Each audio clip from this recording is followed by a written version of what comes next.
How's it going, everybody? I want to start off this Exodus Bible study by saying the first part of the Exodus Bible study is going to be Moses and Aaron explained in a short briefness that I can. And then part 2 will be Exodus chapters 1 through 15. Then part 3 will be chapters Exodus 16 through 30. And then part 4 of the Exodus Bible study will be chapter 31 through 40. And then the final part of the Exodus Bible study will be terms and people explained. And there's not that many terms in here compared to Genesis that I am really going to break down, because there's a lot of terms in Exodus that were also used in Genesis. So that's a good point. Like the Genesis was a very big one to start. But we're going to start with Moses. Of course, his name means drawn out of water. And that is because when he was found, he was in a basket in the Nile River, and the daughter of the Pharaoh had picked her out and picked him out and had called him Moses, which means drawn out of the water. But the Old Testament depicts him as a hero of the Israelites, saving them from their slavery at this time, because Joseph had already died, and the Pharaoh from that time in Joseph's time had already died, and they had been turned into slaves by this point. So he's depicted as a hero because he pulls them out through all of this into the desert, parts the Red Sea by the power of the Lord, and they make it through thirst, hunger. They come across some enemies to battle not long after this, and they see all this, and he tells them it is of the Lord, and that's why they depict him as the hero, because the Lord had brought Moses to them to help get them out of all this. But one of the biggest things with Moses is in the beginning at Mount Sinai, of course. When he sees the burning bush, this is a time where the character of Moses, we get to know him. We get to know what happens. Prior to the time before that, he was hiding in exile because he had murdered a man and he thought that they were going to come after him. So um, there's nothing that is really known about Moses outside of Old Testament. He's not one of these characters that has really said much outside of the Old Testament.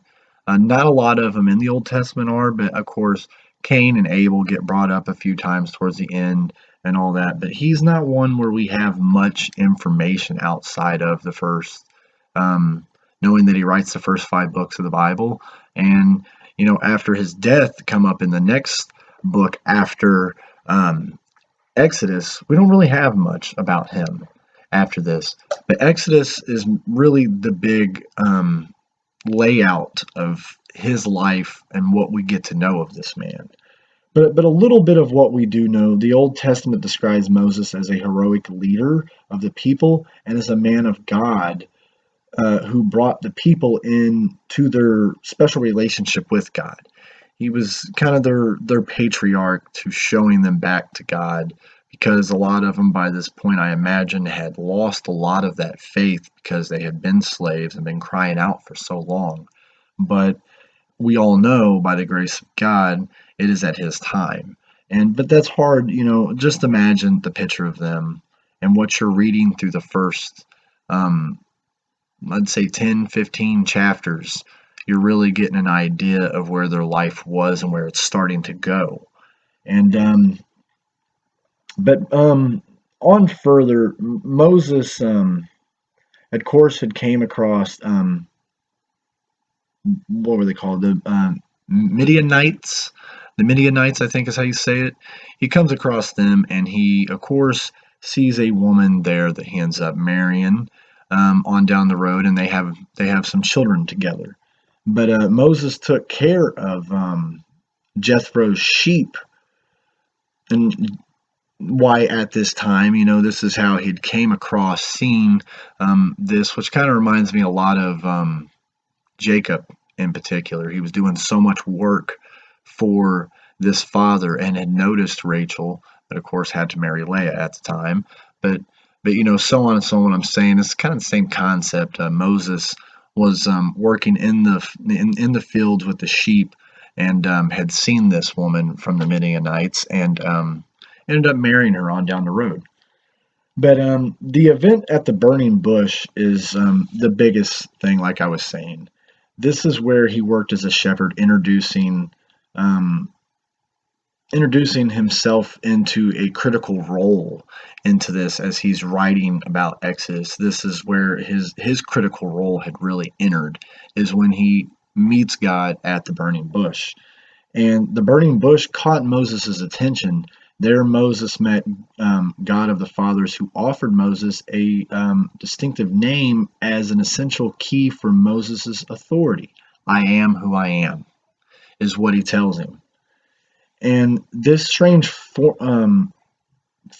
formulation played on God's promise to Moses to be presented with him in a special commission. And this is where, when he meets the burning bush, he's giving him the layout of what's going on, and where he needs him to be. The divine speech of commission has a double character in it.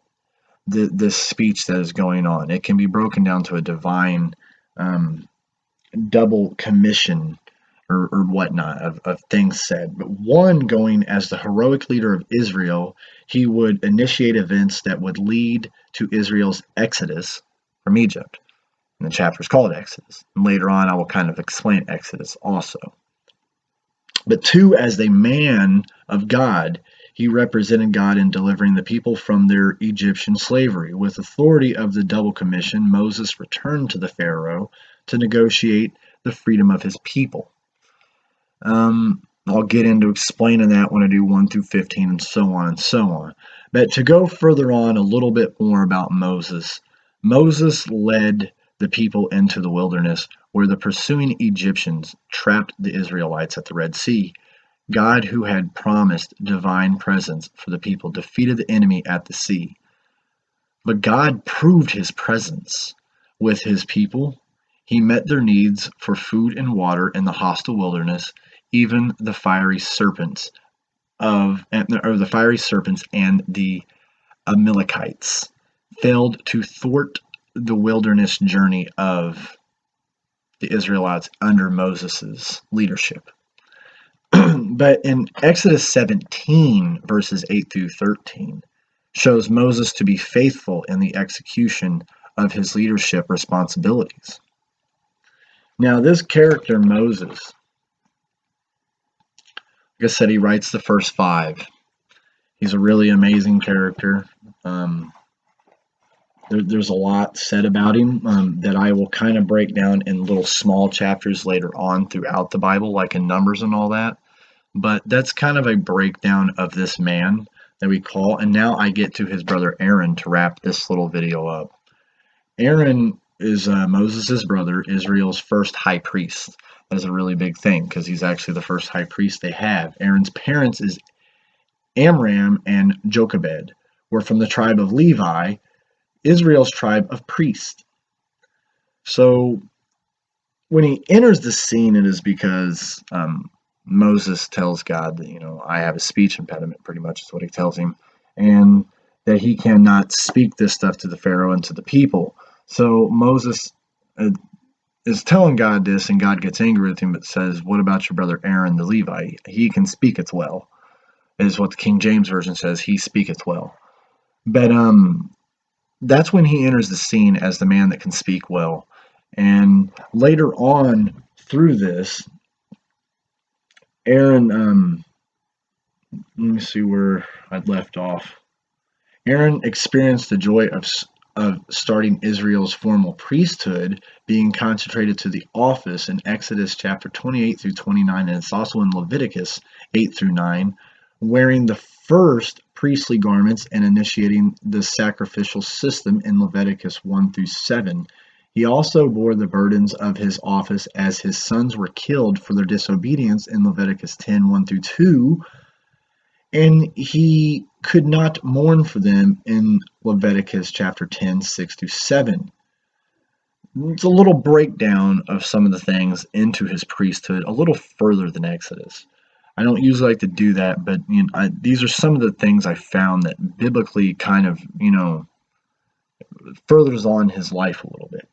But about actually Aaron's life, with all his faults, Aaron was a man chosen by God. We do not know what Aaron did during Moses' 40-year exile from Egypt, but he maintained his faith and kept contact with the Israel leaders and did not forget his brother. Exodus chapter 4, verses 27 through 31. He's a man known ready of speech. He served nobly as Moses' spokesman before Pharaoh.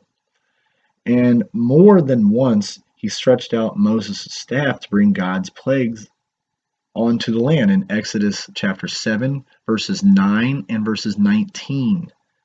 At Sinai, Aaron and his two older sons, Nadab and Abihu, if I said it right, Abihu, sorry if I didn't, were called to go up to the mountain with Moses and 70 elders in Exodus chapter 24, verse 9.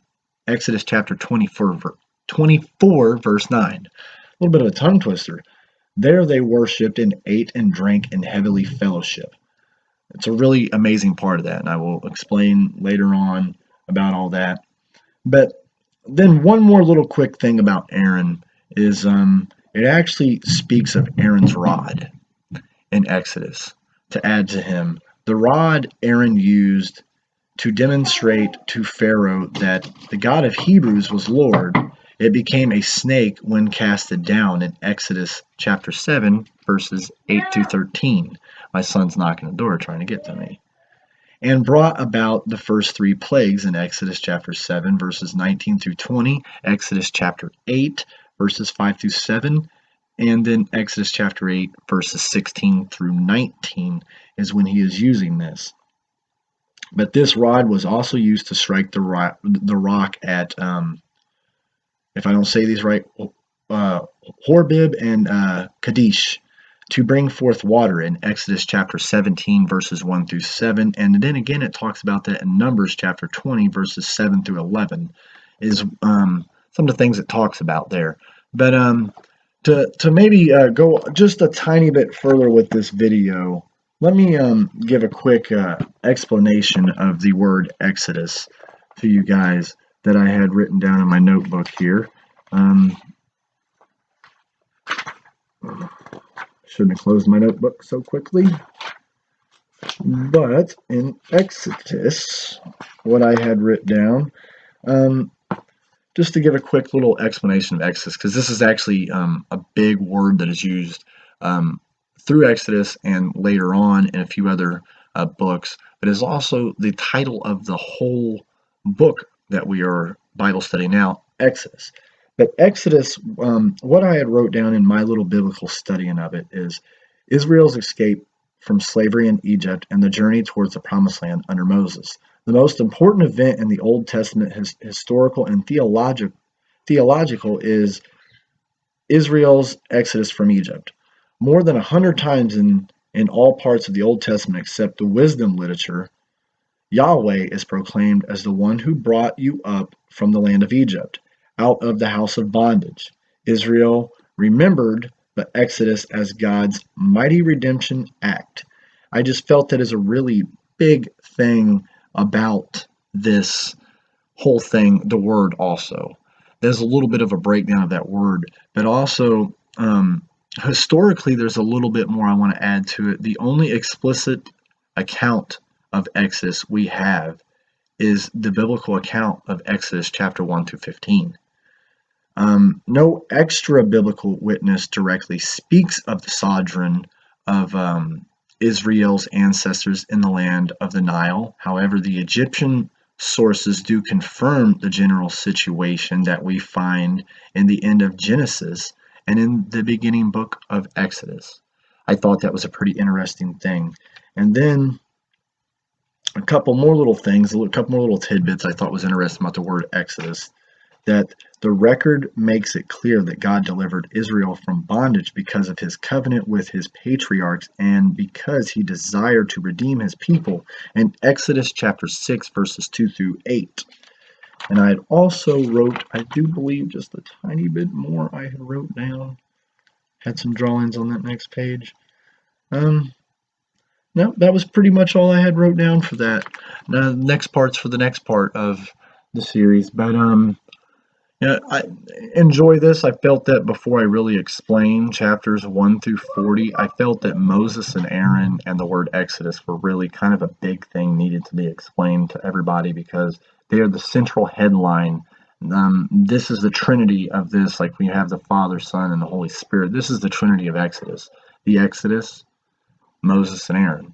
And of course, God is always the big part of this, but this is Moses and Aaron that are really doing God's work and portraying who God is to bring people to faith. And this is a really amazing chapter. Later in through it, we get into our 10 Commandments, which is our moral code of our life that we have, that every one of us break.